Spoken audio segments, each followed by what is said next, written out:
pertemuan kali ini ya kita pertemuan kelima saya akan nanti ketengahkan ya materi ya kembali kaitannya tentang ilmu negara ya yaitu nanti kita lihat ya ini memang sebuah bahasan yang sangat menarik sebenarnya ya dan sangat penting sekali. Kembali ya saya ingatkan bahwa ilmu negara ini ya merupakan pondasi ya dasar yang harus teman-teman semua pahami, yang harus teman-teman semua kuasai ya sebelum ya nanti teman-teman akan menginjak ya kepada bahasan tentang ilmu hukum yang sifatnya lebih eh, praktis ya atau ilmu hukum positif yaitu ilmu hukum tata negara ya dan juga ilmu hukum administrasi negara. Jadi ilmu negara ini memberikan dasar-dasar teori ya, dasar-dasar teoritis ya terkait dengan hukum tata negara positif termasuk nanti juga hukum administrasi negara. Nah, itu yang harus kita pahami ya. Dan memang di dalam kita mempelajari ilmu negara ini ya tidak bisa kita pelajari ya kecuali ya kita ya mempelajari ya mendalami teori-teori ya pendapat-pendapat ya penafsiran-penafsiran pandangan-pandangan ya ajaran-ajaran dari para ya negarawan ya para negarawan yang dimaksud di dalam ilmu hukum ilmu negara ini ya tentu adalah para ahli-ahli ya filosof-filosof ya para pakar-pakar ya yang memang telah banyak mencetuskan ya teori-teori kenegaraan itulah yang menjadi basis teori kita teman-teman semua di dalam kita nanti menjadi seorang mahasiswa hukum ya berangkat pertama kali kita dari ilmu negara ini ya. Nah, di pertemuan ini mungkin beberapa materi sebenarnya ya, kita ulang-ulang lagi ya sambil minum ya.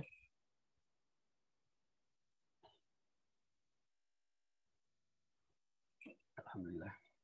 Ya beberapa materi mungkin kita ulang-ulang lagi nggak apa-apa ya karena memang seputar negara ini walaupun kita mungkin sering dengar gitu ya, kita sering sepintas mungkin juga pelajari ya membaca, tapi memang di sini kembali ya kita akan fokus ke dalam segi teoritis yang dikembangkan oleh ya para negarawan-negarawan ya yang dihimpun ya di dalam sebuah sistematika ilmu yang sangat penting sekali ya yang menjadi dasar ya rujukan semua ilmu-ilmu yang terkait dengan negara ya. Nah, sekarang kita akan melangkah ke sebuah bahasan ya tentang tipe negara ditinjau dari sisi hukum ya. Nah, karena kita sebagai mahasiswa hukum ya yang ada di Fakultas Hukum ya. Secara hukum ya, teman-teman, kita akan fokus ya melihat tipe negara ya, klasifikasi negara, penggolongan negara yaitu dengan cara ya salah satunya melihat ya hubungan antara penguasa dengan rakyat. Ini ya teman-teman ya ini penting sekali. Di sini kita akan menemukan tiga tipe ya. Jadi yang harus diingat ya kaitannya dengan tipe negara ya ditinjau dari sisi hukum kita mengenal ada tiga tipe ya teman-teman ya. Yang pertama ya ini adalah tipe negara ya polisi ya atau disebut juga police state ya police state. Ya, jadi negara seperti ini atau Polizeistaat ya adalah negara yang disebut juga sebagai negara penjaga malam ya. Negara penjaga malam yaitu bertugas ya, fokus tugasnya ya, concernnya, perhatiannya kepada menjaga tata tertib saja. Dan ini memang ada di dalam khasanah ya ilmu kenegaraan kita. Sebuah tipe negara ya yang kita tidak sebutkan negaranya, artinya di dalam bahasan para ahli ya, para negarawan ada negara yang bertipe seperti police state ini yaitu bertugas menjaga tata tertib saja, dikatakan juga sebagai penjaga malam ya. Pemerintahannya bersifat monarki absolut biasanya ya. Berdasarkan khasanah ilmu negara, tipe negara bersifat police state ini adalah yang bersifat monarki absolut ya, bersifat monarki absolut. Ya, pengertiannya ya mencakup dua kategori ya, dua cakupan. yaitu ataupun dua arti. Yang pertama penyelenggara negara positif, artinya bestur ya, melaksanakan tindakan-tindakan, melaksanakan kebijakan-kebijakan. Yang kedua penyelenggara negatif, artinya bersifat menolak bahaya atau mengancam ke negara, mengancam keamanan negara. Memang tipe negara ini sangat fokus sekali pada keamanan dan ancaman terhadap negara ya. Tentunya ya tadi berdasarkan kepentingan, tentunya ya, kepentingan dari kondisi negara pada saat itu mungkin ya, karena memang bersifat monarki absolut ya, yang sangat fokus ya menjaga keamanan dan ketertiban ya.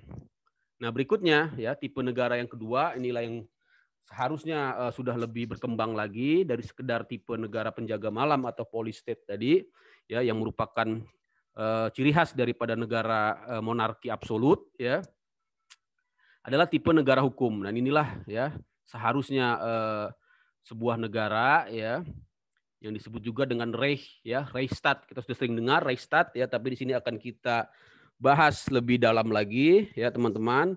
Yang harus teman-teman ingat, Reichsstaat itu ada berbagai jenis juga ya. Minimal kita kenal ya negara Reichsstaat atau negara berdasarkan hukum ya, di mana tindakan penguasa dan juga rakyat harus berdasarkan hukum, itu dibagi minimal menjadi tiga ya. Pembagiannya ada tiga. Nanti ada negara hukum liberal ya, negara hukum formil, dan satu lagi negara hukum material. Di sini belum saya ketik ya.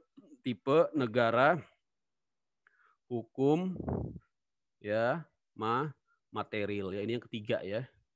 Baru dua di sini, sorry.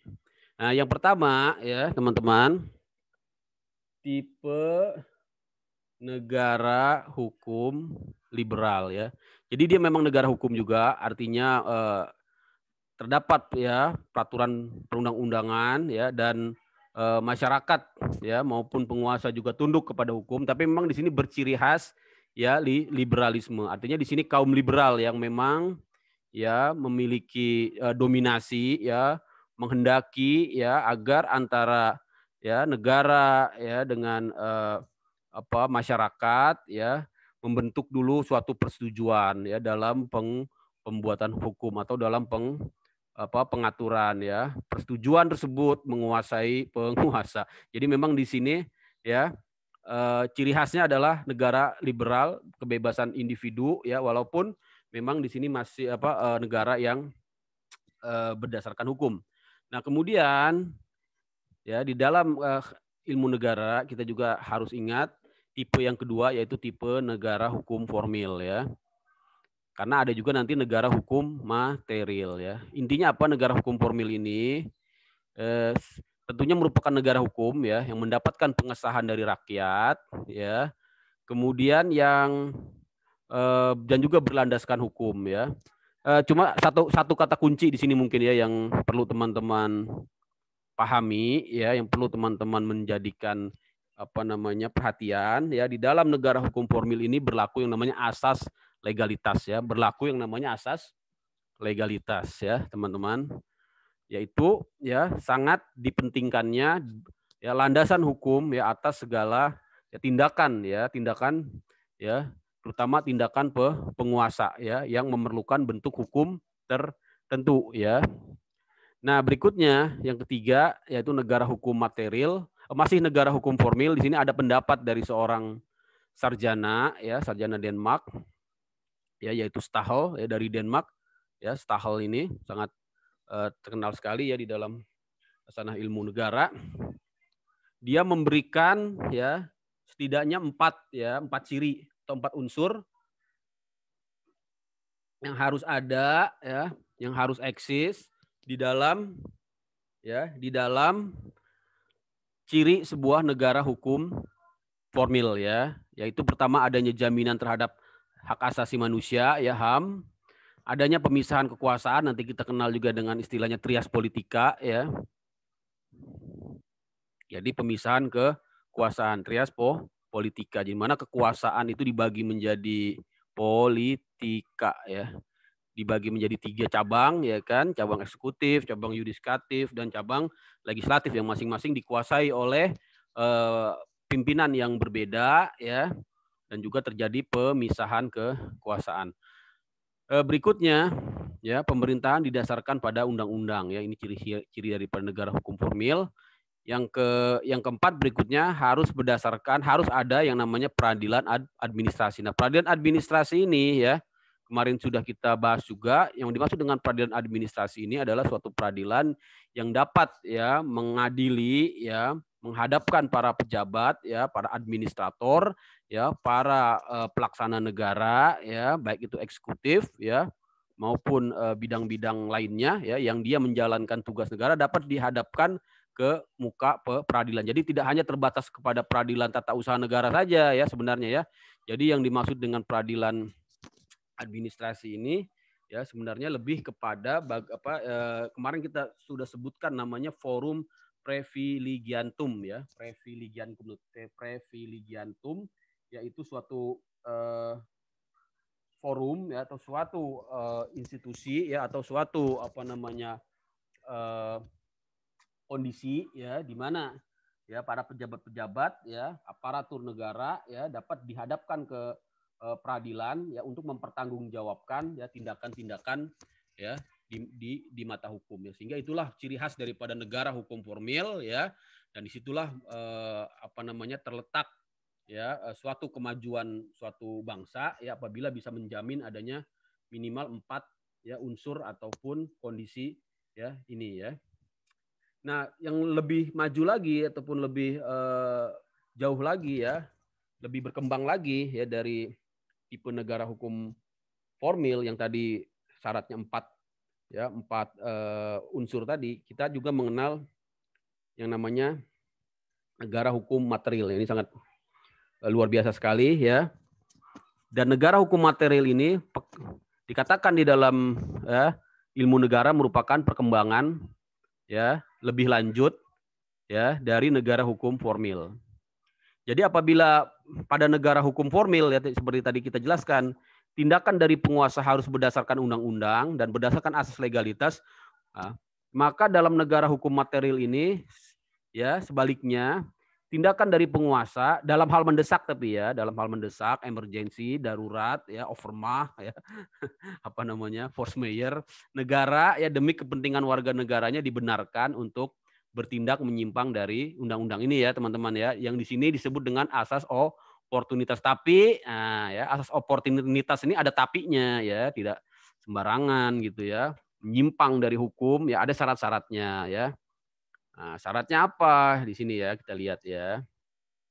Tentunya, ya, tujuannya, motifnya adalah dalam hal, ya, untuk kepentingan seluruh rakyat dan negara, ya. Kemudian semata-mata untuk kemakmuran rakyat, ya, tentunya, ya, teman-teman, ini tetap akan diuji juga, ya. Akan diuji juga di muka hukum, ya, artinya ketika asas oportunitas ini dijadikan dalil, ya, dijadikan argumen, ya, dijadikan alasan, ya, untuk keluar dari hukum, ya. Nah, tentunya nanti, ya, di dalam praktiknya tetap harus diuji juga, ya, apakah benar asas oportunitas, ya, jangan-jangan oportunitasnya, ya, ada sesuatu, gitu, ya. Nah, itu yang di luar dari hukum, ya, yang di luar dari tujuannya untuk mencapai negara hukum material, ya, yaitu negara dalam rangka menyelenggarakan kemakmuran rakyat dan untuk kepentingan seluruh rakyat dan negara. Itu, ya, teman-teman. Jadi minimal bisa dipahami di sini, ya, ada 3, ya, ada 3 tipe negara yang harus kita pahami untuk bisa menjelaskan teori tipe negara apa? Negara hukum, ya. Jadi sekarang kita kalau bicara negara hukum, ya, jangan cuma negara hukum aja, kita minimal sudah tahu, ya. Wah, ada 3, ya, tipe negara hukum itu, ya. Ada 3, ya. Yaitu tipe tadi yang pertama adalah tipe negara, ya, police state, ya. Apakah negara kita seperti ini? Nah, tentunya itu harus dikaji, ya, karena ini juga memang bersifat dinamis, ya. Mungkin secara di atas kertas, ya, misalnya di Undang-Undang Dasar 45 nanti kita akan lihat, ya, negara kita ini jelas mencantumkan adalah negara hukum, ya, dan memiliki tujuan untuk kemakmuran. Jadi, ya, secara di atas kertas, artinya apa namanya, di dalam ya hukum, di dalam undang-undang ya, undang-undang dasar itu merupakan negara yang tipe yang sangat ideal sekali, tapi pada prakteknya mungkin ya pelaksanaannya tidak seperti itu. Nah, itulah mungkin bahasan yang perlu kita sama-sama renungi ya. Ini merupakan PR kita bersama, bagaimana ya agar negara kita ini ya bisa menuju kepada ya tipe negara yang sangat ideal, yaitu negara hukum material ya. Nah, berikutnya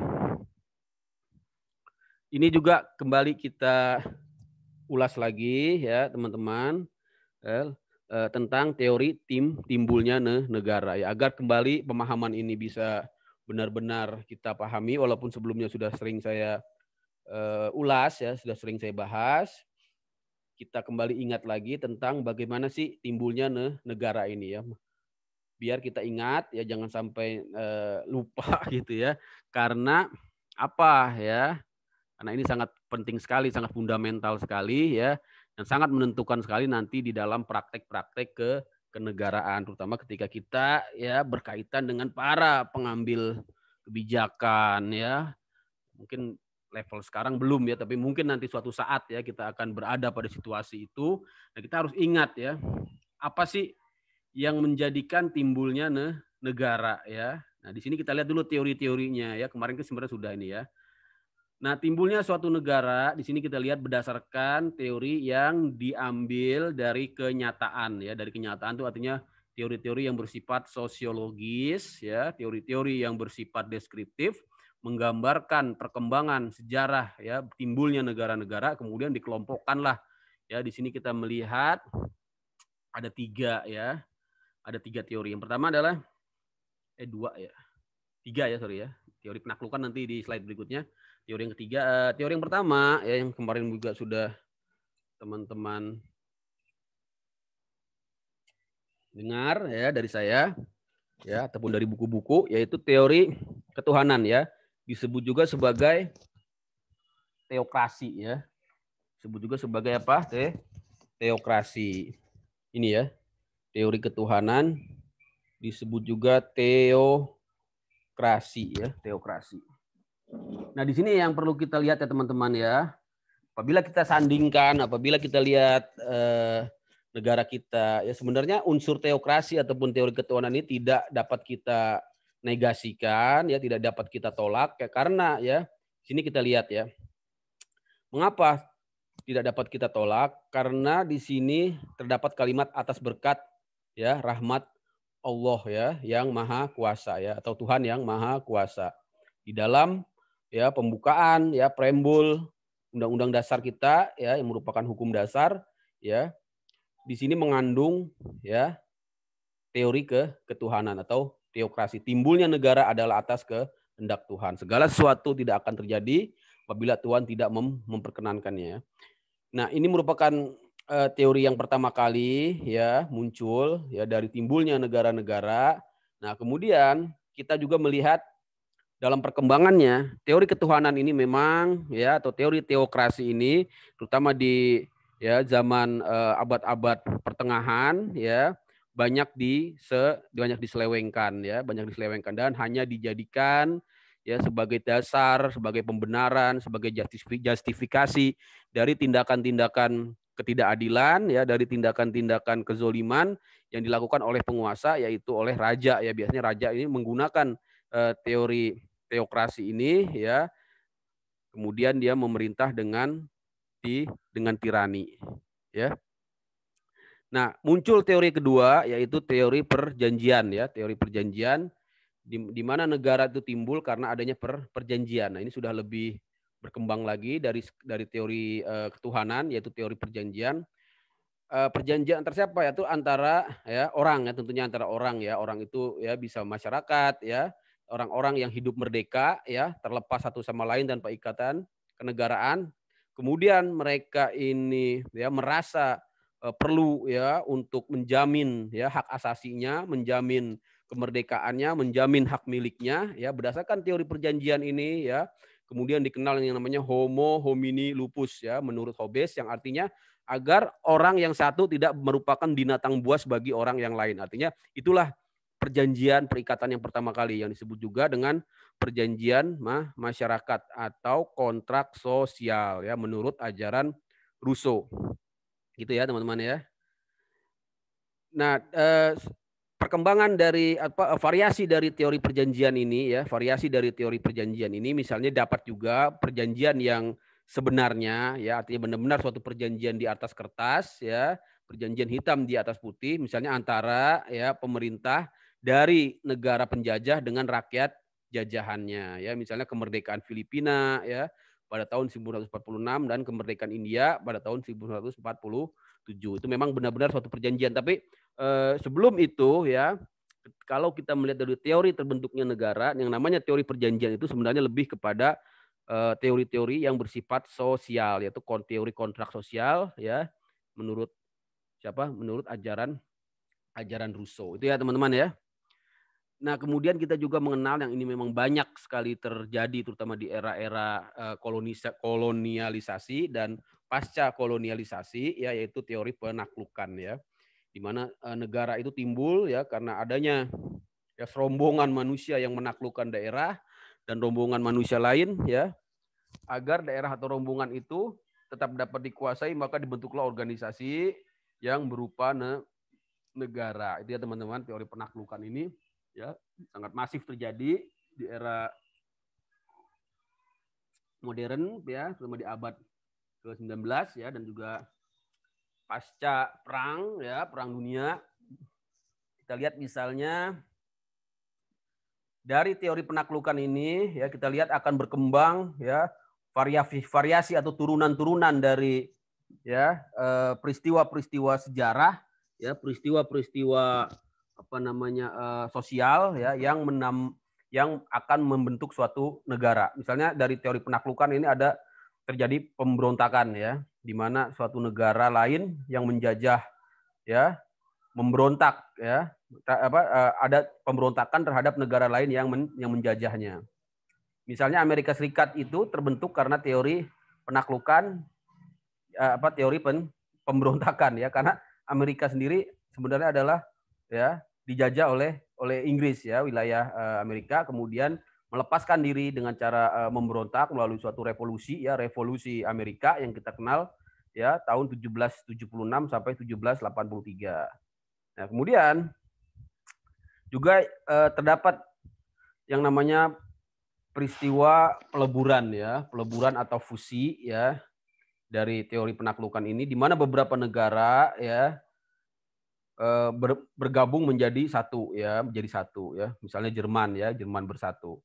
Kemudian juga ada ya daerah yang belum ada rakyatnya. Nah, ini yang disebut dengan terra nullius ya, terra nullius. Jadi dalam hukum, dalam teori negara hukum, dalam teori ilmu negara ya ataupun juga dalam hukum internasional, kita mengenal suatu teori yang disebut dengan terra nullius, yaitu daerah yang belum ada rakyatnya atau belum ada pemerintahannya diduduki atau dikuasai oleh bangsa atau negara lain. Misalnya Liberia ya,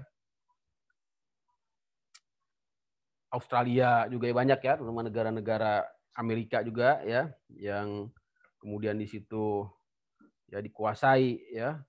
Tapi ya sebenarnya klaim tidak ada rakyat atau tidak ada pemerintahannya ini ya perlu kita kritisi juga ya, karena ya tidak secara ya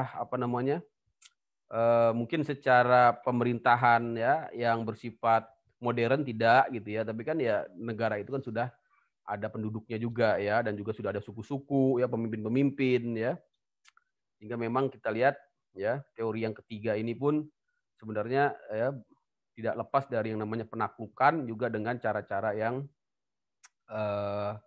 kekerasan ya, seperti misalnya di Australia ya ataupun di Amerika Selatan. Nah, kemudian yang terakhir ya, yaitu adanya daerah yang melepaskan diri ya dari yang tadinya menguasainya dan menyatakan dirinya sebagai suatu negara baru ya, hampir sama dengan yang pertama ya, tapi bedanya kalau yang pertama terjadi melalui revolusi ataupun pemberontakan ya. Nah, ini dengan cara proklamasi ya, proklamasi ini ya dapat juga terjadi secara damai ya, yaitu dengan persetujuan dari negara yang menguasai, dapat juga terjadi melalui suatu kekerasan ya atau revolusi. Ya, itu ya kira-kira ya teman-teman, ini pun perlu kita catat. Minimal tadi kita mengenal tiga teori tentang timbulnya, terjadinya ya terbentuknya suatu negara, yaitu apa tadi? Teori ketuhanan ya, teori perjanjian, dan yang ketiga adalah teori penaklukan dengan berbagai variasinya. Itu ya teman-teman ya. Oke, berikutnya kita akan masuk ke bentuk negara menurut teori modern. Nah, sekarang kita ya setelah kita memahami tadi tentang tujuan negara ya, sesudah tadi kita memahami tentang negara hukum ya, sesudah tadi kita memahami tentang terbentuknya negara, sekarang kita akan masuk lebih dalam lagi melihat seperti apa sih bentuk-bentuk negara yang ada di dunia ini ya. Nah, berbicara tentang bentuk negara ya, di dalam bahasan ini ya kita kenal ya, kita bagi dulu ya negara itu dalam bentuknya dalam dua bentuk ya, yaitu negara kesatuan dan negara serikat ya. Negara kesatuan atau unitarisme ya, dan negara serikat atau federasi ya. Nah, negara kesatuan ini definisinya ataupun ciri-cirinya, pengertiannya, yaitu tentunya negara merdeka ya dan berdaulat.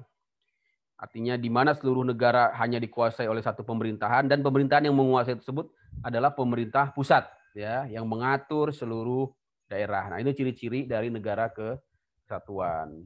Nah, negara kesatuan ini ya dapat kita bagi juga menjadi dua jenis atau dua tipe ya, yaitu pertama negara kesatuan dengan sistem sentralisasi ya, di mana segala sesuatu dalam negara itu diatur ya dan diurus oleh pemerintah pusat ya, jadi bersifat sentralisasi. Sedangkan daerah-daerah hanya sebagai pelaksana ya, melaksanakan dari ya perintah ya ataupun pengaturan dari pusat ya. Nah, bentuk yang kedua dari negara kesatuan kita juga mengenal ya, mungkin kita sudah sering dengar yang namanya sistem desentralisasi ya, yaitu kepala daerah ya diberikan kesempatan dan kekuasaan untuk mengurus rumah tangganya sendiri ya, yaitu otonomi daerah ya yang sekarang kita laksanakan ya, disebut juga dalam bahasa lainnya swatantra ya. Jadi kita sekarang sudah melaksanakan otonomi daerah ya. Nah, sekarang berbeda dengan negara kesatuan. Apa itu negara serikat? Yang pertama kita lihat dulu ya, negara serikat ini ya, jadi berbeda dengan negara kesatuan. Dia itu sebenarnya merupakan gabungan ya, gabungan dari beberapa negara ya, negara merdeka tentunya ya, yang menjadi negara bagian dari negara serikat itu ya. Jadi pada awal mulanya ya, negara bagian ya, negara-negara bagian yang membentuk negara serikat itu pada awalnya merupakan satu negara yang merdeka ya dan berdaulat serta berdiri sendiri. Nah, itu yang membedakan dengan negara kesatuan ya. Makanya tidak bisa negara kita ini dikatakan sebagai negara federal ya, dulu memang sempat ada ya ide yang menjadikan Indonesia negara federal, tapi itu ya tidak pas gitu ya, karena secara ilmu negara yang disebut dengan negara federal itu ya dari awal terbentuknya memang dia merupakan ya gabungan dari beberapa negara ya, beberapa negara yang berdaulat dan merdeka bergabung menjadi satu negara serikat. Nah, dengan menggabungkan diri ya dalam satu negara serikat, negara tadi yang berdiri sendiri ya, sekarang menjadi negara bagian ya, dia menjadi negara bagian. Nah, konsekuensinya apa? Dia melepaskan sebagian dari kekuasaannya ya, powernya ya, kewenangannya, dan menyerahkannya kepada negara serikat tadi ya, menyerahkannya kepada negara serikat atau negara federal ya, negara federasi.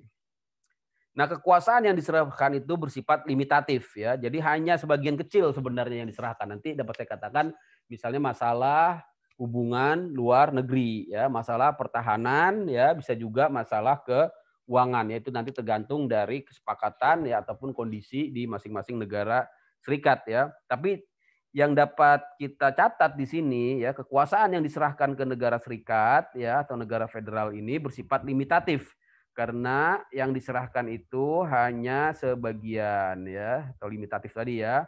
Nah, kekuasaan asli, kewenangan asli, ya, kedaulatan asli ada pada negara bagian. Ini ya yang harus kita catat. Beda dengan negara kesatuan. Kalau negara kesatuan, kedaulatan asli, kekuatan asli ada di pemerintah pusat, tapi kemudian dilepaskan ke daerah. Nah, ini sebaliknya, kalau pemerintahan di negara serikat itu justru negara bagiannya, ya, daerah gitu ya, yang memberikan kekuasaannya kepada pusat atau federal, ya, negara federal, ya. Jadi negara bagian lah, ya, negara bagian ini, ya, berhubungan langsung dengan rakyatnya, yang mengurus rakyat, mengurus pendidikan, mengurus anggaran, mengurus ekonomi, ya, mengurus pembangunan, ya, semua, ya, kesehatan segala macam, ya, diurus oleh negara bagian, ya. Sedangkan kekuasaan dari negara serikat, nah, ya, adalah kekuasaan yang diterima dari negara bagian. Ya, biasanya, ya, diserahkan oleh negara-negara bagian kepada negara serikat ialah, nah, ya, biasanya bagianlah hubungan luar negeri, ya, atau fungsi diplomasi, ya. Kemarin kita fungsi di diplomasi ini yang menjadi bagian dari negara federal, ya. Kemudian pertahanan, ya, defensi, ya, keuangan, finansi, dan bidang-bidang lainnya, ya, atau residuary power, ya. Nah, sekarang bagaimana dengan negara Republik Indonesia, negara kita, ya, kita jelas-jelas adalah negara kesatuan, ya, karena secara eksplisit, ya, disebutkan di dalam pasal 1 ayat 1 Undang-Undang Dasar 1945, ya, negara Indonesia adalah negara kesatuan yang berbentuk republik, itu ya, teman-teman harus tahu itu, ya, harus catat, ya, harus punya itu undang-undang dasar mana, undang-undang dasar saya, ya, kemarin ada di sini, harus punya itu, ya. Nah, berikutnya, nah, kita juga akan bahas bentuk-bentuk negara lain, ya, walaupun ini tidak ada kaitannya dengan negara Indonesia, tapi kita juga perlu tahu, ya, beberapa bentuk negara yang tidak hanya negara kesatuan ataupun negara federal, kita juga mengenal yang namanya negara dominion, ya, dominion, ya. Dominion, ya, dominion apa dominion bacanya? Dominion aja lah, ya, nanti kita dengar yang benernya gimana. Jadi negara dominion ini, ya, khusus, ya, adalah negara yang terdapat di dalam lingkungan negara kerajaan Inggris, ya. The British Empire, ya, the British Commonwealth, ya. Jadi negara dominion ini negara yang tadinya daerah jajahan Inggris, ya, kemudian mereka merdeka, ya, dan berdaulat, ya, mengakui Inggris sebagai rajanya, sebagai lambang persatuan. Jadi mereka hanya mengakui, ya, Raja Inggris, ya, atau sekarang ratu, ya, masih ratu, ya, Ratu Elizabeth, ya, sebagai ratunya atau rajanya, sebagai lambang persatuan. Jadi hanya sebagai lambang persatuan, ya.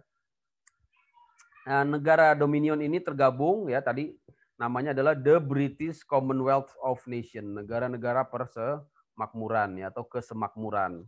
Negara ini telah tinggal dalam lingkungan kerajaan Inggris, dulu pernah tinggal dalam lingkungan Inggris, ya, karena adanya kepentingan bersama. Walaupun demikian, ya, negara dominion ini, ya, mengurus politik dalam dan luar negerinya sendiri dan bebas dari ikatan The British Commonwealth of Nations. Jadi dominion Inggris tersebut misalnya adalah Kanada, Australia, Selandia Baru, ya, Afrika Selatan, India, dan Malaysia, ya. Tapi tadi, ya, hubungan mereka dengan The British Commonwealth Nation ataupun dengan Raja Inggris, ya, hanyalah sebagai lambang persatuan. Itulah contohnya, ya. Kemudian kita juga perlu mengenal yang namanya negara protektorat, ya. Negara protektorat adalah negara yang berada di bawah lindungan, ya. Lindungan atau to protect, ya, bahasa Inggris to protect, melindungi negara lain. Biasanya negara protektorat ini timbul karena adanya, ya, perlindungan, ya, hubungan luar negeri, ya, dan masalah pertahanan dari negara protektorat, ya, dengan suatu persetujuan diserahkan kepada negara pelindung. Jadi negara protektorat ini negara yang dilindungi, kemudian setuju memberikan terikat, ya, dalam suatu persetujuan, dalam suatu ikatan untuk menyerahkan, ya, negaranya kepada negara pelindung, ya, atau suzeren, ya. Negara pelindung disebut juga suzeren. Nah, negara yang perlu dicatat di sini, ya, negara protektorat itu biasanya, tapi ini biasanya, ya, karena nanti kita lihat ada variasinya, bukan merupakan subjek dari hukum internasional. Jadi kepentingan internasionalnya nanti diwakili ataupun tunduk kepada negara pelindungnya, negara suzeren, ya. Nah, kita lihat ya untuk variasi dari protektorat ini ada dua, teman-teman. Yang pertama protektorat kolonial ya, protektorat kolonial, di mana urusan hubungan luar negeri ya, urusan pertahanan ya, dan sebagian besar urusan dalam negeri yang penting ya diserahkan kepada negara pelindung. Makanya dia disebut protektorat kolonial karena memang bersifat kolonial di sini ya, bersifat kolonialisme, artinya apa namanya dominan ya, mengambil alih ya sebagian besar ya dari urusan ataupun kewenangan ya kedaulatan suatu negara yang dilindunginya ini ya, yaitu biasanya urusan pertahanan, urusan dalam negeri juga ya.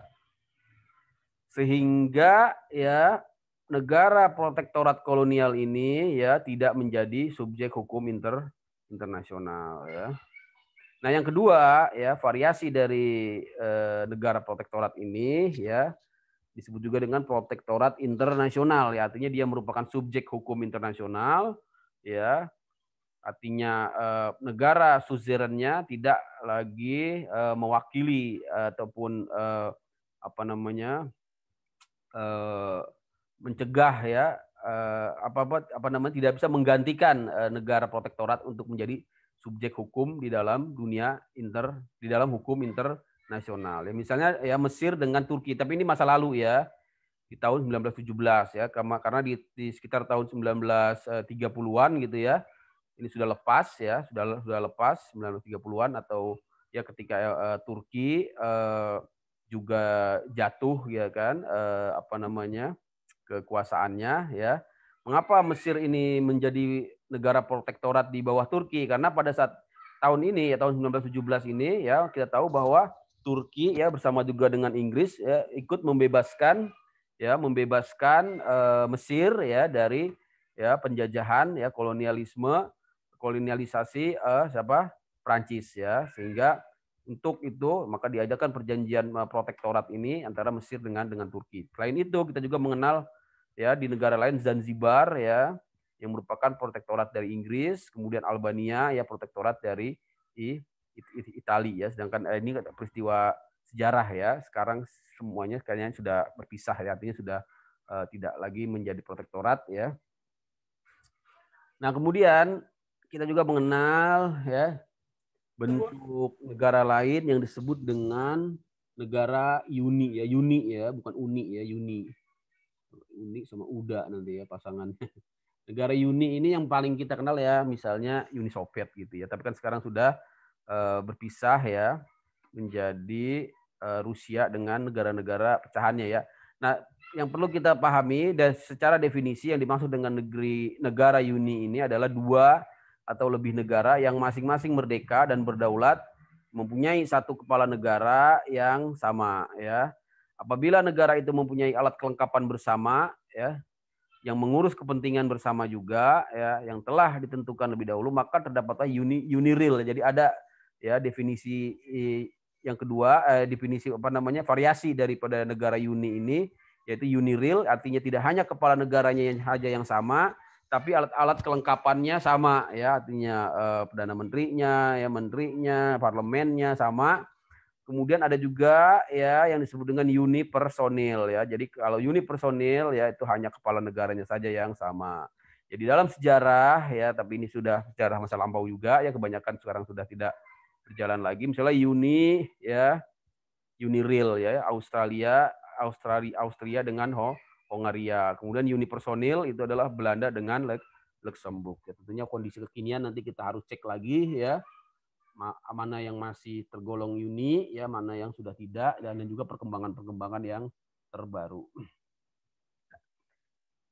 Nah, dalam kacamata sejarah ya, dalam perjalanan sejarah Indonesia juga pernah ya dikatakan sebagai bentuk uni ya, yaitu Indonesia dengan Belanda ya dahulu, yaitu pada peristiwa KMB ya, Konferensi Meja Bundar tahun 1949 ya.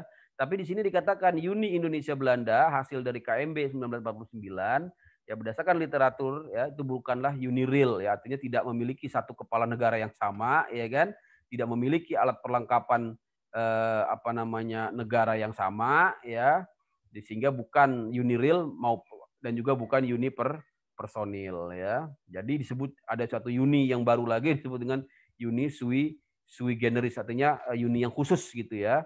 Tapi dibubarkan ya tahun 1956 ya, itu perjalanan sejarah saja ya yang harus kita juga ingat ya. Baik ya teman-teman, saya kira itu mengenai bentuk-bentuk negara ya, tadi kita sudah kenal ada negara kesatuan ya. Alhamdulillah. Sorry. Ada negara serikat ya. Ada negara dominion ya.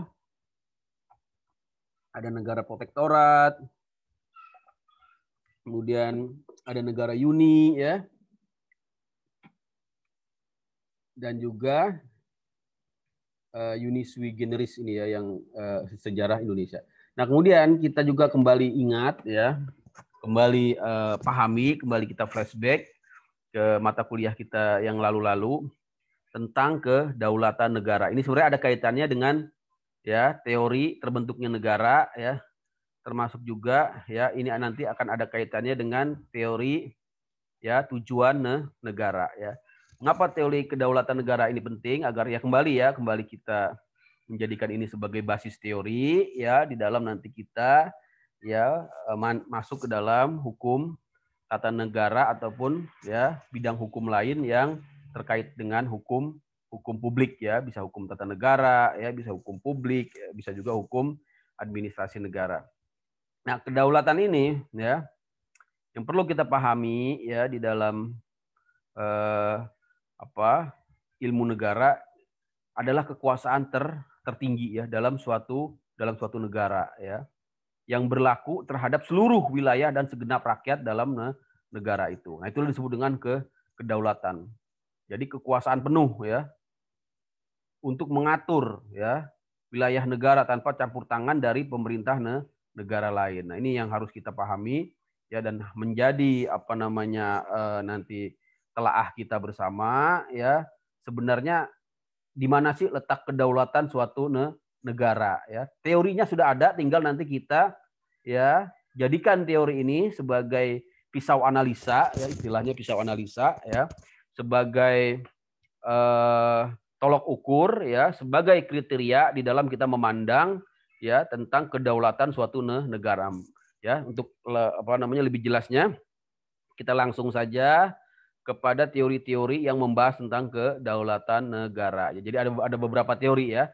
Pertama adalah teori kedaulatan Tuhan. Jadi tadi ya sama dengan teori teokrasi yang berasal dari yang membahas tentang terjadinya negara. Di dalam teori kedaulatan kita juga mengenal teori kedaulatan Tuhan atau teori teokrasi ya. Kemudian teori kedaulatan rakyat ya, teori kedaulatan negara, dan teori kedaulatan hukum. Jadi ada 1, 2, 3, 4 lah ya. Teori yang akan menjelaskan tentang kedaulatan suatu negara. Yang pertama ya, teori kedaulatan Tuhan.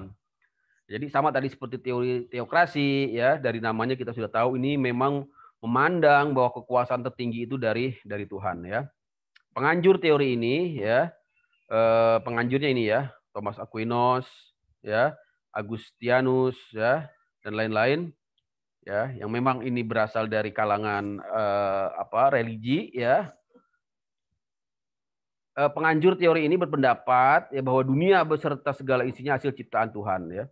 Apapun yang ada ya di dunia ini berasal dari Tuhan. Demikian pula halnya dengan kedaulatan yang ada pada pemerintah ataupun raja-raja ya, yang memegang pemerintahan berasal dari Tuhan juga. Oleh karena itu raja atau pemerintah ya harus menggunakan kedaulatan yang diperolehnya ya sesuai dengan kehendak Tuhan ya, itu ya teman-teman. Nah, kita lihat di sini ya, pada masa lampau ya, teori ini banyak digunakan ya oleh raja-raja. Jadi raja-raja itu mendasarkan ya kekuasaannya, kedaulatannya kepada teori ini ya, bahkan menganggap dirinya sebagai Tuhan sendiri ya, misalnya Firaun itu ya, ataupun ya banyaklah raja-raja yang dalam kisah-kisah kitab suci ya ataupun sejarah-sejarah ya, kita lihat ya mereka melandaskan dirinya kepada Tuhan, kemudian ada juga bahkan sampai menganggap dirinya Tuhan. Misalnya dalam cerita wayang ya, kita juga lihat di mana raja pada cerita wayang tersebut ya kisah apa nih ya? Kisah Mahabharata mungkin ya, atau Ramayana ya, menganggap dirinya sebagai penjelmaan Wisnu ya, titisan ya Tuhan ya, atau menganggap dirinya sebagai anak Tuhan ya. Nah, kita lihat ya teman-teman, teori teokrasi ini yang berkembang di awal-awal terbentuknya suatu negara ya, yang kekuasaan itu berasal dari Tuhan ya, kemudian ternyata banyak diselewengkan ya, banyak diselewengkan, artinya menimbulkan pertanyaan ya, menimbulkan kegelisahan ya, menimbulkan sebuah tanda tanya ya di dalam masyarakat yang mengalaminya. Ya apa itu ya? Mereka ya tidak sependapat akhirnya ya dengan teori kedaulatan Tuhan ini, dan mengemukakan ya kenyataan yang tidak sesuai dengan ajaran teori kedaulatan Tuhan. Pertama ya, kalau raja itu ya yang dikatakan tadi perwakilan Tuhan ya, atau anak Tuhan lah, atau bahkan titisan Tuhan gitu ya. Harusnya kalau dia memang titisan dari Tuhan, Tuhan itu kan adil ya dan jujur ya, baik hati ya, maha pengampun ya, maha serba maha lah pokoknya ya, sesuai dengan kehendak Tuhan ya. Namun kenyataannya di sini ya, jadi klaim bahwa raja itu titisan Tuhan ya, atau anak Tuhan dan sebagainya, ternyata tidak bertindak dengan, tapi ternyata kenyataannya raja-raja tersebut bertindak dengan sewenang-wenang ya, tirani ya, menindas ya kan, tidak adil ya, tidak jujur ya, bohong gitu ya terhadap rakyatnya, sehingga muncullah misalnya ya di Prancis ya puncaknya Raja Louis XIV ya, yang menyatakan le état c'est moi ya, negara adalah saya ya. Jadi dia yang merasa dirinya sebagai pemegang kekuasaan.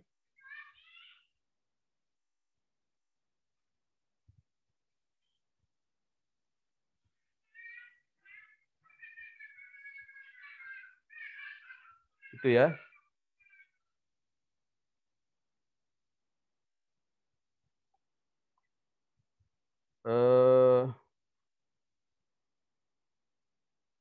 Bentar, ada WhatsApp.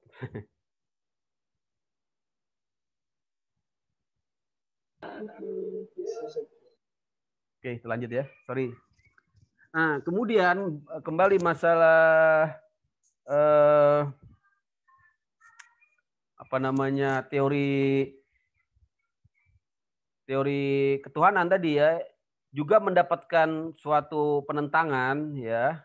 Misalnya pada suatu kondisi, apabila kedaulatan raja itu memang berasal dari Tuhan gitu ya, mengapa terjadi ya peperangan antar raja gitu ya. Nah, kan raja itu wakil Tuhan ya, masing-masing wakil Tuhan. Kok ini wakil Tuhan perang gitu ya.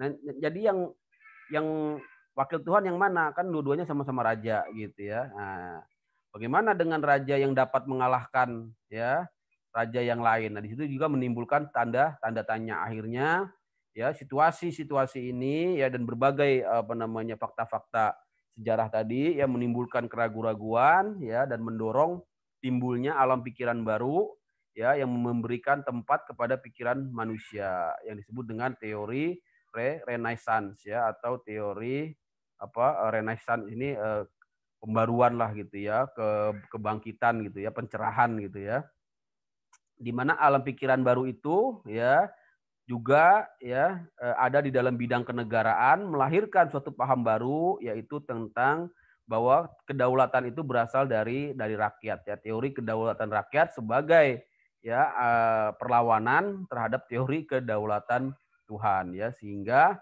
ya paham inilah ya yang sebenarnya merupakan reaksi ya terhadap teori kedaulatan Tuhan dan teori kedaulatan raja ya, kemudian menjelma dalam revolusi Prancis ya, yang merupakan ya produk ya dari abad ke-19 ya sampai dengan sekarang, yang akhirnya bermuara kepada paham kedaulatan rakyat dan perwakilan atau demokrasi. Nah, itulah ya sejarah munculnya teori kedaulatan rakyat, yang juga ternyata merupakan ya perlawanan dari teori ya kedaulatan Tuhan dan teori kedaulatan raja ya. Nah, sekarang kita lihat tokoh-tokohnya dan bagaimana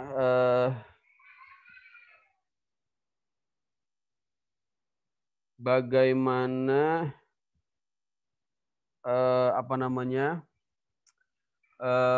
para tokoh ya, para penganjur paham kedaulatan rakyat ini, termasuk nanti variasi-variasinya ya.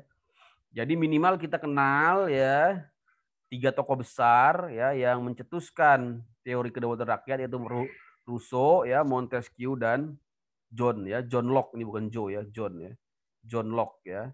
Dari ketiga sarjana ini ya, yang paling terkenal adalah Montesquieu ya, karena dia nanti kita lihat Montesquieu ini melahirkan ajaran yang disebut dengan pemisahan kekuasaan atau trias politika. Ya, istilah trias politika sendiri sebenarnya yang mengajukan ya, yang mencetuskan adalah Immanuel Kant ya. Tapi pemisahan kekuasaan itu berasal dari bukunya ya ataupun ajarannya Montesquieu ya. Itu ya teman-teman ya. Nah, berikutnya ya yang disebut dengan teori kedaulatan negara. Tadi kan ada teori kedaulatan Tuhan ya, teori kedaulatan rakyat, ternyata ada juga teori kedaulatan negara ya. Nah, teori kedaulatan negara ini ya berbeda ya dengan dua teori kedaulatan yang sebelumnya, di mana teori kedaulatan negara ini ya menyatakan bahwa kekuasaan tertinggi ada pada negara ya. Kedaulatan itu sudah ada sejak lahirnya suatu negara. Jadi menurut teori ini jelaslah bahwa negara itu sumber dari kedaulatan ya. Hukum itu mengikat karena dikehendaki oleh negara yang menurut kodrat mempunyai kekuasaan mutlak. Penganjurnya adalah Paul Laban dan George Jelinek itu ya. Berikutnya ada juga teori hukum ya, teori kedaulatan hukum untuk menjelaskan ya adanya kedaulatan itu berasal dari hukum ya. Jadi teori kedaulatan hukum ini ya tidak ya menjadikan Tuhan ya, raja ataupun negara sebagai sumber kedaulatan, tapi sumber kedaulatan ya berdasarkan atas hukum ya. Yang berdaulat adalah hukum.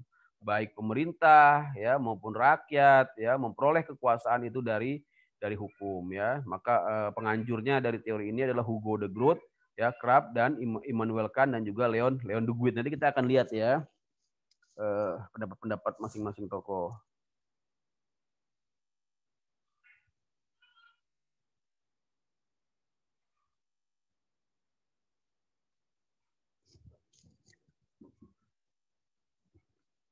Berikutnya ya teman-teman, sebagai lanjutan ya dari ilmu negara kita ini, penting kita untuk membahas tentang teori pemisahan kekuasaan negara ya, karena tadi merupakan suatu ya teori yang sangat banyak dianut ya dan menjadi puncak lah gitu ya dari berbagai teori-teori kenegaraan, yaitu teori pemisahan kekuasaan. Kita tidak akan membahas lebih jauh tentang teori ketuhanan ya, tentang teori kedaulatan raja ya, tapi di dalam era modern ini kita akan ya melihat suatu praktek ya kenegaraan yang menjadi ciri khas ya dari teori kenegaraan di era modern, yaitu praktek tentang pemisahan kekuasaan negara ya. Nah, di sini yang perlu teman-teman ketahui bahwa pemisahan kekuasaan negara pemisahan kekuasaan negara itu ya menjadi kebiasaan ya di Eropa Barat ya untuk membagi tugas pemerintahan itu ke dalam 3 kekuasaan ya, yaitu kekuasaan legislatif ya untuk membuat undang-undang ya, making the law ya. Kemudian kekuasaan eksekutif ya, yaitu untuk menjalankan undang-undang ya, executing the law ya, dan terakhir adalah kekuasaan yudikatif, yaitu untuk mempertahankan undang-undang ya, atau disebut juga interpreting the law ya. Mempertahankan undang-undang maksudnya adalah ya menerapkan undang-undang di dalam peradilan ya, atau disebut juga kekuasaan kehakiman. Nah, pembagian ini ya, ketiga pembagian ini ya sering kita temui di dalam sistem hukum tata negara ya, di dalam sistem hukum tata negara. Ketiga pembagian ini ya. Tapi tidak selalu sempurna ya. Pembagiannya tidak selalu sempurna. Artinya apa? terdapat banyak variasi ya, ada yang benar-benar terpisah, ada yang saling mempengaruhi ya. Nah, ada yang sama sekali juga tidak melaksanakannya gitu ya. Artinya ketiganya ya tidak terpisah sama sekali. Nah, teori terkait dengan pemisahan kekuasaan ya teman-teman ya berdasarkan ilmu kenegaraan ya ilmu negara minimal kita mengenal ya teori yang berasal dari John Locke dan Montesquieu ya. Yang pertama dari John Locke dulu ya, seorang ahli tata negara Inggris. Ya, dia dianggap sebagai orang yang pertama dianggap membicarakan teori pemisahan kekuasaan ya.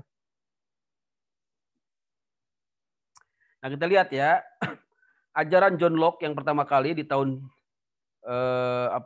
dalam bukunya ya, Two Treatise on Civil Government ya, John Locke ya memisahkan kekuasaan dari tiap-tiap negara ya itu ke dalam tiga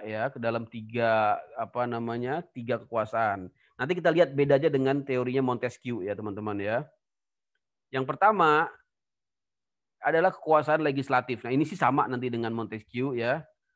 Yaitu kekuasaan membuat undang-undang. Ya, yang kedua kekuasaan eksekutif. Ini juga nanti sama tapi nanti kita lihat ada variasinya ya. Yang dimaksud dengan eksekutif menurut John Locke dan eksekutif menurut Montesquieu ya. Intinya sih sama ya, yaitu melaksanakan undang-undang. Dan yang ketiga ini yang membedakan dengan teorinya Montesquieu adanya kekuasaan federatif, yaitu kekuasaan mengadakan perserikatan ya atau aliansi ya dengan negara lain ya atau dengan badan-badan di luar negeri. Nah, inilah pembagian pemisahan kekuasaan ya menurut teorinya John Locke ya. Nah, kalau kita sandingkan ya dengan teorinya pendapatnya Montesquieu ya tentang pembagian kekuasaan dalam negara, ini lihat teman-teman. Montesquieu ya tahun 1689 ya, ini di abad pertengahan ya. Kalau tadi John Locke 1600 ya, bukan 1900 ya, 1600 ya. 1660 ini ya, sorry ya, salah ya. Nah, jadi tahun 1000 di abad 17 ya. Ini bukan 19 ya, tahun 1660. Salah saya. Nah, 50 tahun lah ya, 50 tahun sesudah John Locke ya. Cukup lama ya. Hampir 50 atau 20 lah, 20 sampai 30 tahun lah ya. Sesudah John Locke muncul Montesquieu. Tadi John Locke di mana? John Locke di Inggris ya, di Inggris. Ya kan? Nah, baru kemudian Montesquieu di Prancis ya. Di dalam bukunya Le Esprit de Lois ya, Jiwa Undang-Undang ya, tahun 1745. Di sini Montesquieu menulis tentang konstitusi Inggris ya, di sini ya. Jadi dia bercerita bukan tentang konstitusi Prancis ya. Ajaran Treos Politica yang dikeluarkan oleh Montesquieu ini justru ya tentang mengambil sampel ya, mengambil contoh konstitusi Inggris ya.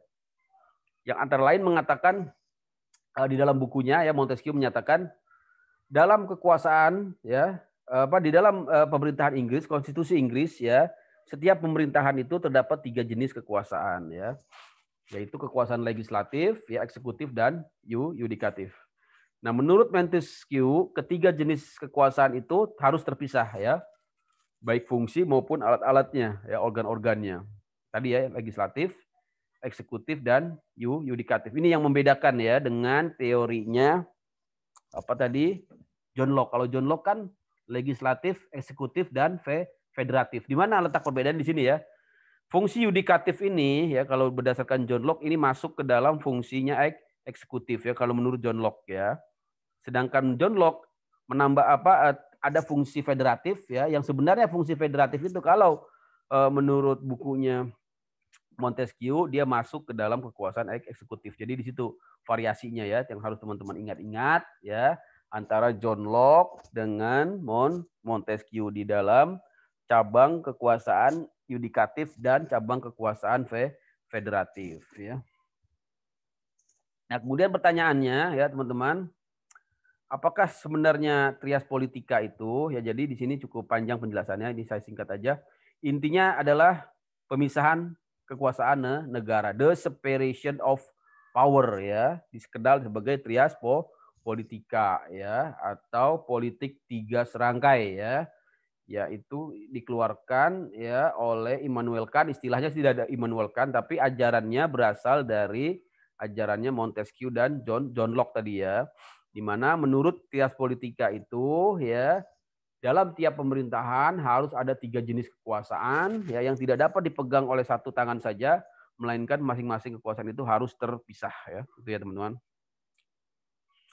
Nah, kembali ya, perlu kita pahami bahwa ajaran trias politika ini sebenarnya ya berkembang sebagai bentuk pertentangan ataupun perlawanan terhadap kekuasaan raja yang merajalela pada zaman feodalisme ya. Jadi dia merupakan suatu perkembangan ya di zaman di abad pertengahan ya. Pada zaman itu ya, raja lah yang menguasai ketiga kekuasaan tadi ya, membuat undang-undang sendiri, menjalankan undang-undang sendiri, dan menghukum sendiri ya.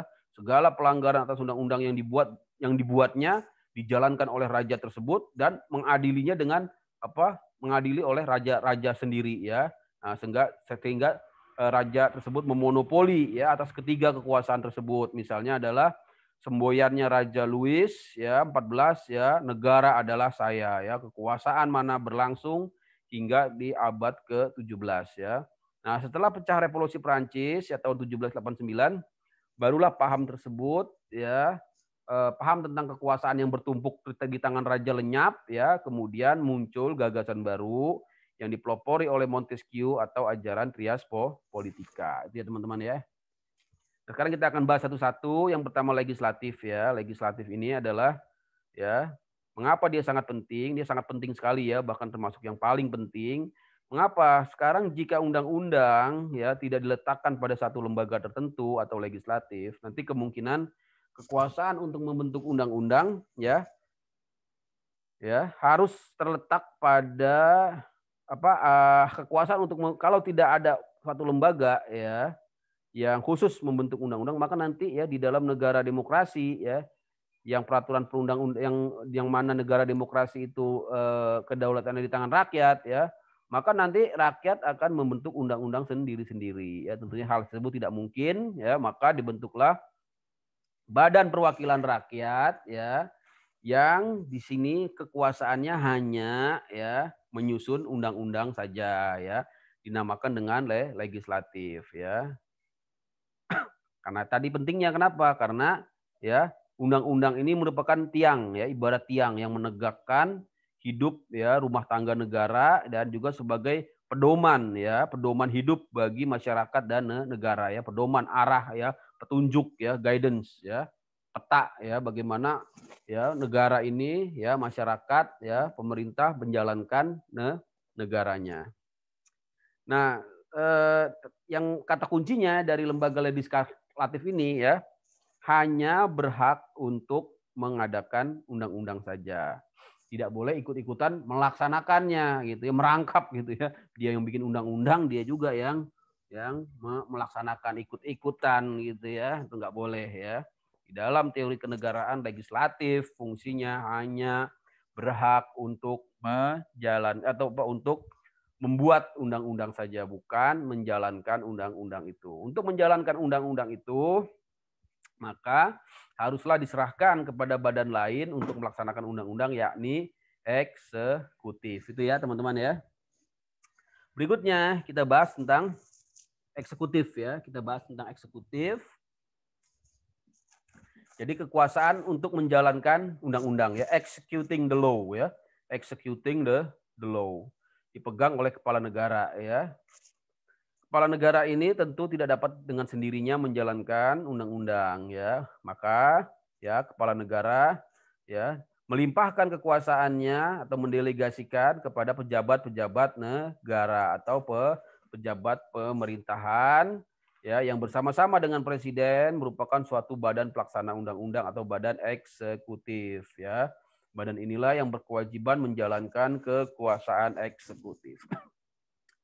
Nah, berikutnya fungsi yudikatif ya, atau kekuasaan justisi atau kehakiman ya, interpreting the law ya, bagaimana ya kekuasaan ini mempertahankan undang-undang atau memberikan peradilan kepada rakyat ya, itu badan yudikatif ya, yang berkuasa memutuskan perkara, menjatuhkan hukuman ya dalam setiap pelanggaran terhadap undang-undang. Jadi ini ya peranan dari hakim ya, peradilan untuk menghukum ya, menjatuhkan penghakiman ya, tidak boleh ya langsung di apa namanya, diadili ya, tanpa melalui proses peradilan ya. Penghukuman itu hanya boleh dijatuhkan oleh putusan hakim. Nah, inilah merupakan teori dasar ya dari trias politika yang harus kita pahami ya. Nah, di sini yang perlu kita catat juga ya, di dalam masalah trias politika ini ya, terdapat perbedaan pendapat antara John Locke dengan Montesquieu. Tadi ya kita lihat ya. Mengapa John Locke memasukkan fungsi yudikatif ini ke dalam fungsi eksekutif ya? Karena menurut John Locke ya, pada pengalaman John Locke ya di abad pertengahan di Inggris tentunya ya, hakim-hakim ini diangkat oleh kepala negara atau eksekutif, sehingga John Locke menempatkannya sebagai eksekutif ya. Nah, berbeda dengan John Locke, Montesquieu memandang pengadilan itu merupakan kekuasaan yang berdiri sendiri ya. Nah, hal itu disebabkan oleh dalam pekerjaannya sehari-hari sebagai seorang hakim. Jadi Montesquieu ini seorang hakim ya, dia mengetahui bahwa kekuasaan eksekutif itu berbeda dengan kekuasaan pengadilan ya.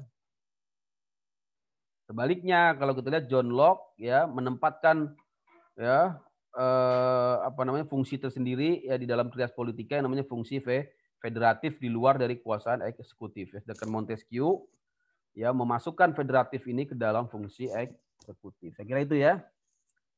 Nah, kemudian juga yang perlu teman-teman catat ya untuk menambah wawasan terkait dengan ilmu negara kaitannya dengan trias politika ini. Di sini ada ya di dalam literatur kita lihat bagaimana ya kecaman ya Sir Ivor Jennings ya terhadap Montesquieu.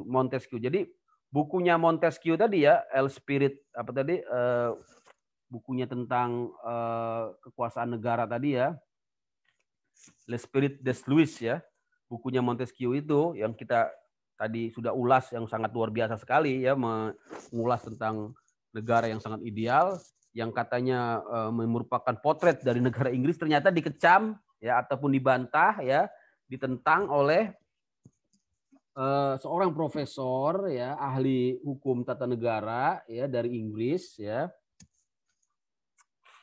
ahli konstitusi yang juga turut membuat konstitusi di beberapa negara jajahan Inggris di Asia Tenggara, yaitu Sir Ivor Jennings ya dalam bukunya The Law and Constitution ya, The Law and Constitution. Dia membantah pendapat Montesquieu ya yang dinamakan dengan trias politika itu ya sebenarnya ya tidak tercantum dalam konstitusi Inggris dan juga tidak pernah berlaku dalam sistem pemerintahan Inggris yang parlementer.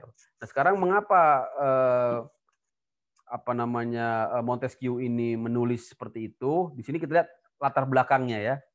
Jadi pada tahun 1732 ya Montesquieu itu ya ketika dia berada di Inggris ya, dia memang melihat ya terdapat kebebasan yang lebih banyak ya dibandingkan dengan ya negara-negara lain di Eropa, termasuk di negaranya di Prancis ya. Nah, di sini perlu diketahui ya, pada tahun itu ya 1973 Montesquieu itu sedang ya mengembara meninggalkan tanah airnya Prancis yang saat itu sedang mengalami revolusi ya, sedang mengalami pergolakan politik ya, menentang adanya despotisme atau pemerintahan yang lalim dari Raja Louis XIV ya.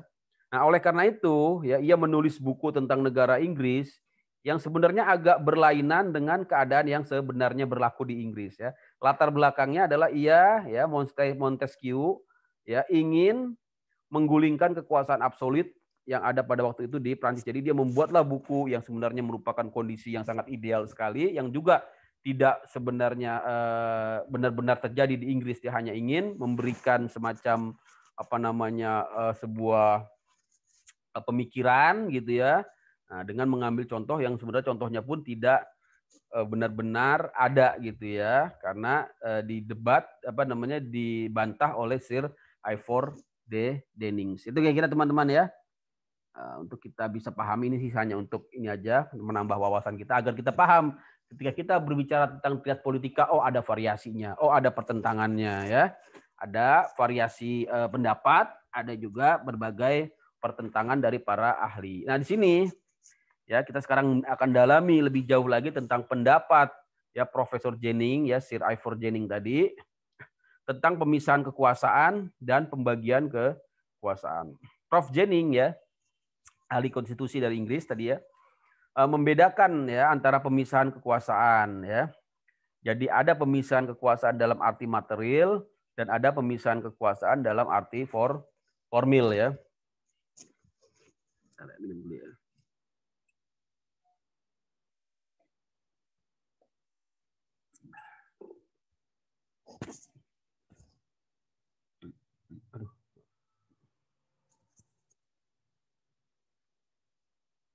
Nah, pemisahan dalam arti material itu apa ya?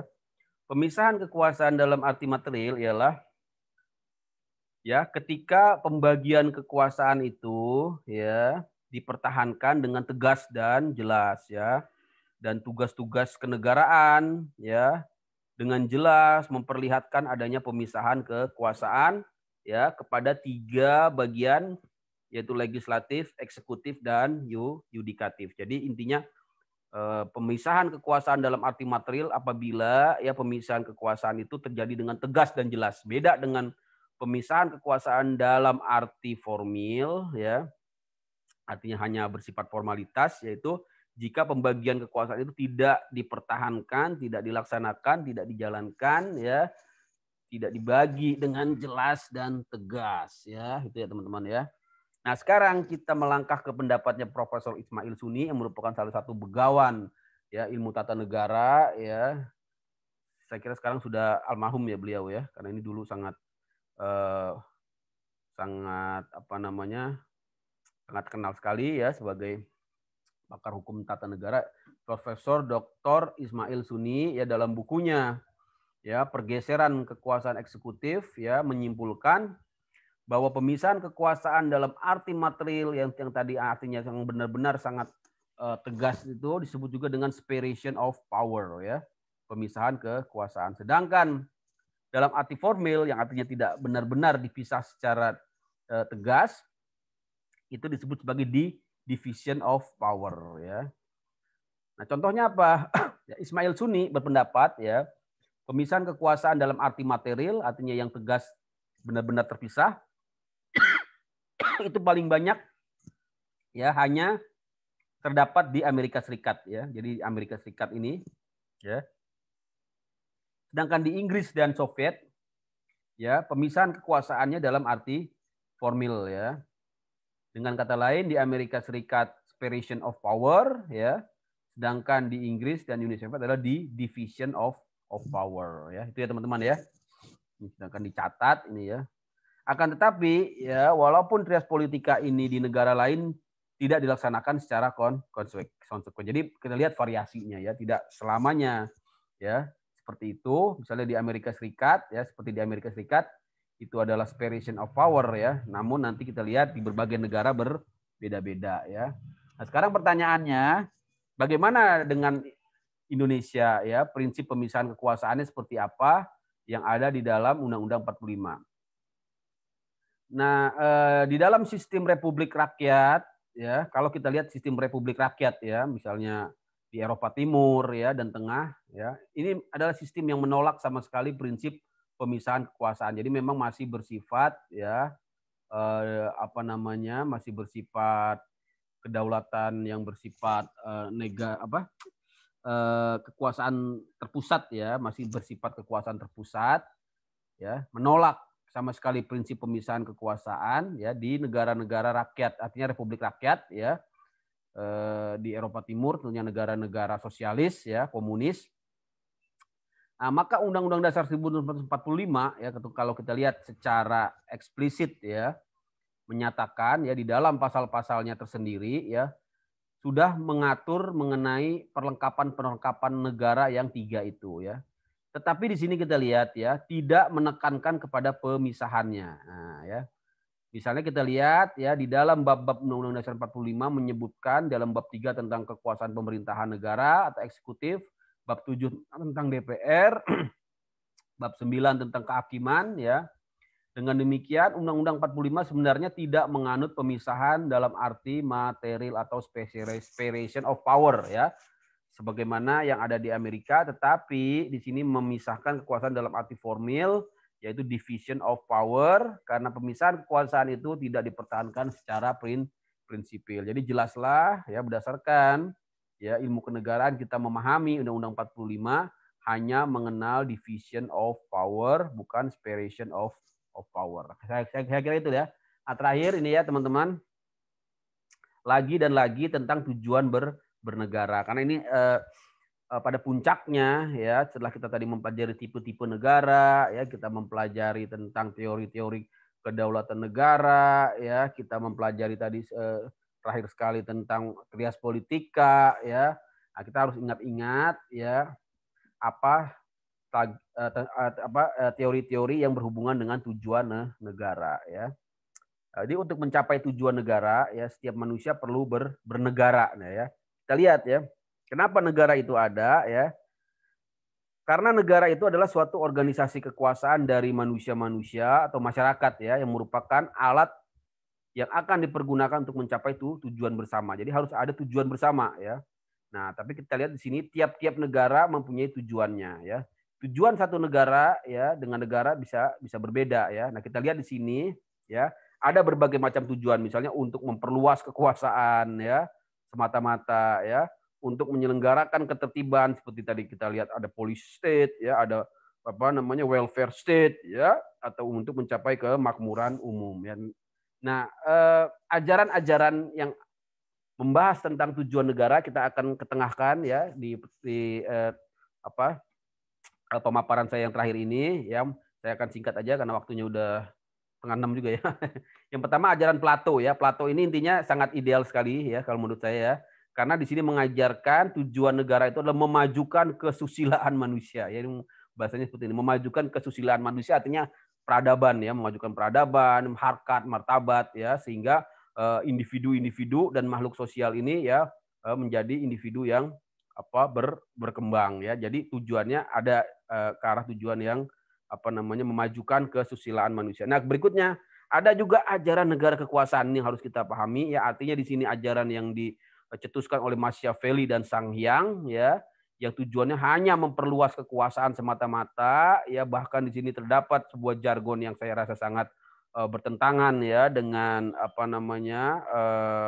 situasi negara modern. Di sini dikatakan bahwa negara ya itu harus maju dengan mengorbankan rakyatnya ya. A weak people means a strong state and a strong state means a weak people ya. Negara, jika orang menghendaki suatu negara yang kuat dan berkuasa maka rakyat harus dilemahkan dan dimiskinkan. Wah, ini sangat berbahaya sekali ya.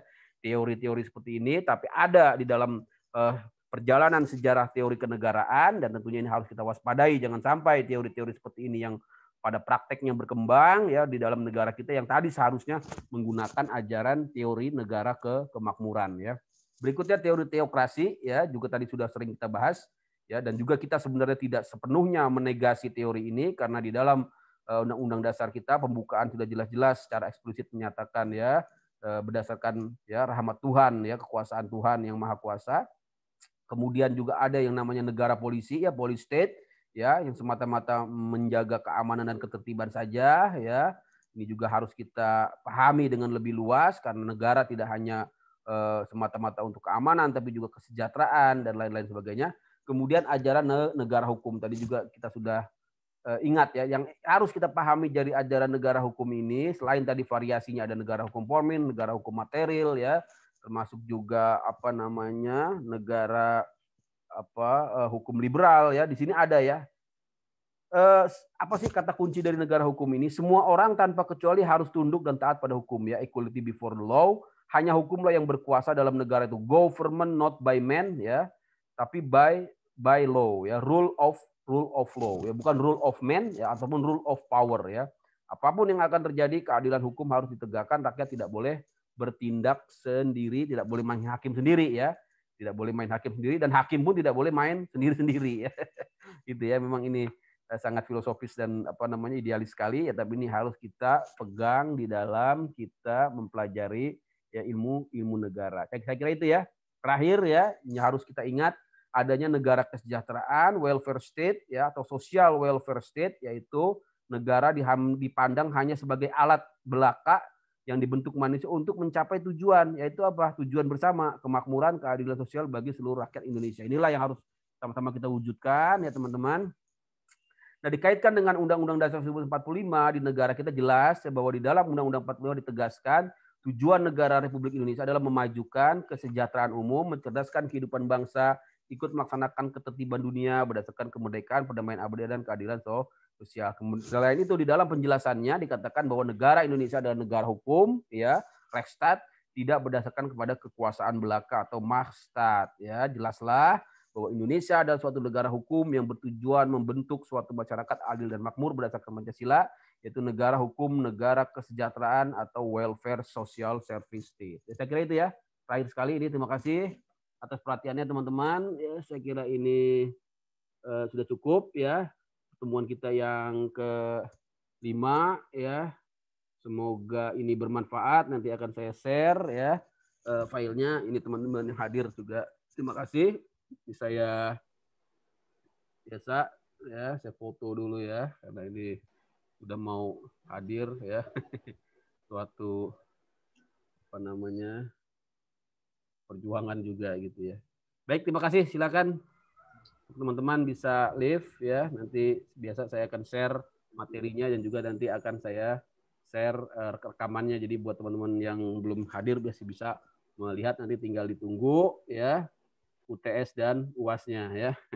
Semoga, ya, hasilnya bagus semua, ya, dan terakhir bisa lulus sebagai sarjana hukum, ya. Nanti kalau sudah bergelar SH kan masa depannya, ya, lebih terbuka lah gitu, ya. Bisa, siap, Pak. Bisa jadi perwira lah, atau kalau yang sudah perwira ya bisa jadi lawyer kali, ya. Amin. Amin, ya. Baik, ya, terima kasih, ya, semuanya, ya. Sampai jumpa lagi di mata kuliah.